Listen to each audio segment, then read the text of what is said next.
Thank you, Stan. I just want to ask the most obvious question. Respectfully, why is it that there must be a constitutional voice for the 812,000 Australians who identify themselves as Indigenous when they're already represented by Linda Burney, she herself being of Aboriginal background? Actually, why should a particular ancestry have the monopoly on voice to Parliament? Why can't we have the a voice for the almost 1.4 million Chinese Australians as well? Really, surely any voice to Parliament must have its foundation on fairness to all Australians. You would agree on that? Nova. First cab off the rank, eh? Yeah. Do you know, like, you've obviously come here, you've acknowledged that you're Chinese, but you've come here with your identity. You've come here with your language. You've come here for freedom. And we as First Nations people, Aboriginal peoples, everything about us has been denied. So much so that in 1992, the High Court decision with the terra nullius notion, so everyone came here with the notion that this was no man's land. So you're not the only one that's asked that question, but for us as First Nations peoples, we've been locked out for so long. The wars of discrimination has kept us out. And, myself as a former Olympian, or I shouldn't say a former, I'm once an Olympian, always an Olympian. For me to go to other countries around the world wearing a green and gold tracksuit and people asking me what country I come from, and I say, I'm an Aboriginal woman, and people say, oh, do Aboriginal, black people exist in your country? So for us, it's timely. We've been crying out to be heard for so long, and you're not the most impoverished person on this country. Us, we're the most incarcerated, the sickest. The other home care statistics, I was floored by the Closing the Gap report when it had 22,000 Aboriginal and Torres Strait Islander children a year being taken off their parents, and only 16 returned. There's a big problem in this country. And, we are an industry. People make profit of us being sick and incarcerated and not being part of equality in this country. So it's timely. And if you can't see us as the First Nations people, and everyone's come to this country for freedom, everyone has benefited from the injustices that have occurred to First Nations people in this country. Right, but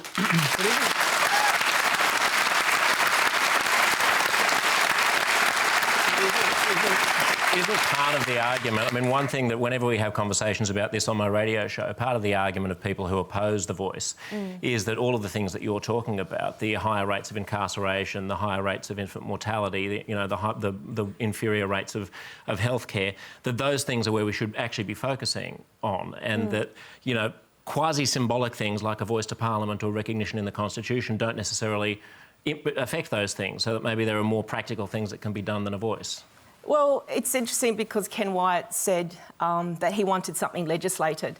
And I sort of feel that, when I was in Parliament, when I gave my last speech in 2016 on Closing the Gap, I recited words from Neville Bonner's 1971 opening speech. The first Aboriginal person. As the first Aboriginal person, the year that I was born. And so a lot of things haven't changed. And if we don't really prioritise things, and, people are saying, well, why do we have to have an Aboriginal? Because, I guess for us, why are we still talking about it? Because it's a big problem, and it is a national shame, how we are treated, and with the incarceration rates and again, the discrimination in so many systems, the systems of governance, and it's not going to go away. But if you got rid of all of those disparities, then would the justification for a voice cease to be compelling? Surely not. Well, for me, I'm really scared about going to a referendum, because referendums, we've had 8 successful in 47, however many referendums. And we saw what happened when we went to the public around marriage equality. Why can't people love each other for whatever sex they are? But for us, we want to be recognised, but in a way, and a lot of mob are calling out for treaties. You speak to the Yolngu mob, they've asserted their sovereignty. A lot of mob have for a long time, and we want to make sure that a voice doesn't cede the sovereignty and doesn't take away the treaty. Just on that, I want to come to the other panellists in just a moment, but just on that, we'll go to a video from Pengate Bray. My name, Pengate Bray, Mabatwa Arunta man. I am 72 years of age, a traditional owner of Alice Springs. In all my years, I have not seen any government, no matter who they are in power, do anything for us Territory blackfellas. So what my question is, what is the power of the voice? It's going to be another kick in the guts for us poor people. Thank you. Matt. Yeah. Well, I respectfully disagree. I don't think the voice is going to divide our country. I think it's an opportunity to unite our country. I don't think it's going to undermine our democracy. I think it's going to strengthen it. It's certainly not what the Nationals said this week. And well, your federal coalition partners, your state coalition partners, is this... You think they're wrong in coming out and opposing it in the way they did this week? Well, I disagree with their position, very much so. And I recognise that there are good people in the National Party, like Michael McCormack and Andrew Gee, that have different views to their colleagues. And that's great. And it just shows that there's diversity within our political system, the diversity of views within our political system on these issues, within our political parties, as there are across the community. But as Nova rightly said, it's an opportunity for us to recognise the atrocities and injustices that have occurred in the past, and an opportunity to recognise the entrenched discrimination and inequality that manifests itself still today, and an opportunity for us to move forward together to a positive future. That's the opportunity the voice gives it, and we should grab it with both hands. Yeah. Look, I think too. So I think I appreciate you asking the question, because this is the dialogue we as a country need to have in a really respectful way. And I'll tell you why. The two reasons I support the voice. The first is that when you are making laws for people, if you don't listen to them and you don't understand what they actually want, then you will fail them. And I think this is the point, when you raise the question, shouldn't we get services, shouldn't we focus on that? The point is we've been making services for Aboriginal and Torres Strait Islanders for years and decades without actually really understanding what they as community want. And all the evidence shows that if you really empower the community to say, this is what we need, then you get better outcomes. And this is about having better outcomes. And thank you. But the second reason is when in 1901, when our Constitution came into being, there were no Aboriginal and Torres Strait Islander voices, even though these were the people who'd been living in this country for 60,000 years. And I think as a country, as we think about how we move forward, we must recognise the enormous contribution of the people and move forward as one country that recognises that special bond. So that, for me, that's about us as a wonderful Australian nation going forward, which recognises, so many different parts of a wonderful nation, but we must recognise that. Grace, Nova said before she's worried, though, about a referendum, and she referenced the marriage equality plebiscite, which ultimately was carried. But these things can be very hurtful and very divisive campaigns. Do you share those concerns that Nova has? Oh, look, it's all very difficult. The devil is in the detail, and attention to detail in this day and age is a dying art. And so I sit here listening very carefully and respectfully as somebody who knows this isn't my issue to speak on. It's my issue to listen to and to sit with the experts, and the experts in this case are the Indigenous community members. And as you say, there is division, there's discord within that community, which makes it difficult. And it seems, though, overwhelmingly, that people in the Indigenous community do want the voice, and for reasons that Nova was saying, and that you echo as well, is that when we're making laws and we're trying to drive positive change, we need to defer to those people. And that's what's important. I mean, and the question that you asked, though, was about the difficulty that can arise. And we know how divisive these things can be, don't we? Yes, what's really difficult is that there's labels, you know, and we're talking about all these different things, whether it's LGBTQI or, you know, First Nations or, you know, in my case, you know, people always refer to me as a child sexual abuse survivor or whatever it is. The thing is, there's a difference between using something to label somebody, you know, for the purposes of education and identity, or to put someone in a box, you know. A definition is not the same thing as division. It's helpful in forming understanding, but a definition is not an end point. It's a building block. And that's really important to create that distinction. And I, you know, I'm speaking in platitudes here, but I guess it's the truth, really.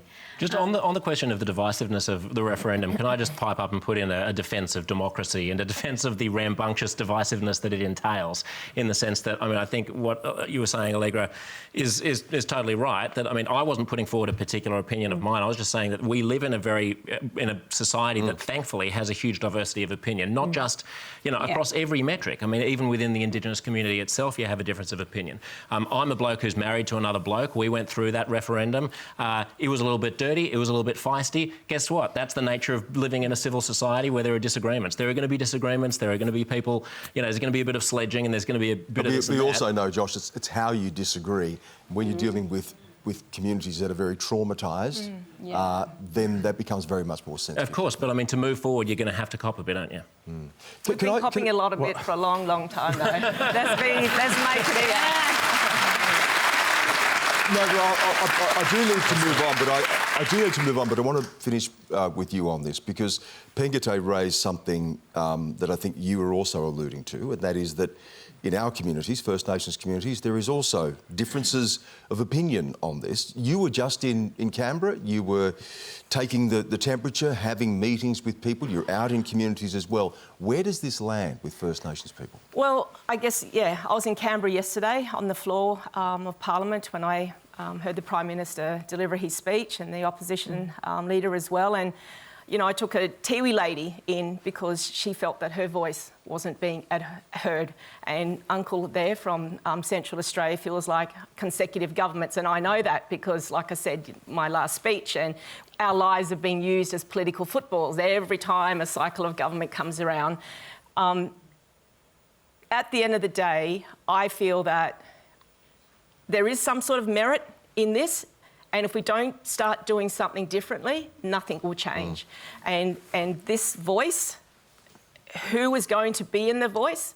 Because I know myself that we as Aboriginal people, I know a lot of mob listening would agree with me, that we have our mission managers, we have our gatekeepers, and there are people in government who do not want us, like I said, to be able to enjoy the freedom that everyone else, because we are a commodity. You know, our misery is a commodity for a lot of people. And you know, we just want to be equal, we want to be free, and you need to understand our starting point. You know, we've endured a lot of trauma in this country for a lot of years, and it's 2022, 2023 next year, and we've got to start doing things differently. It is interesting though, sorry.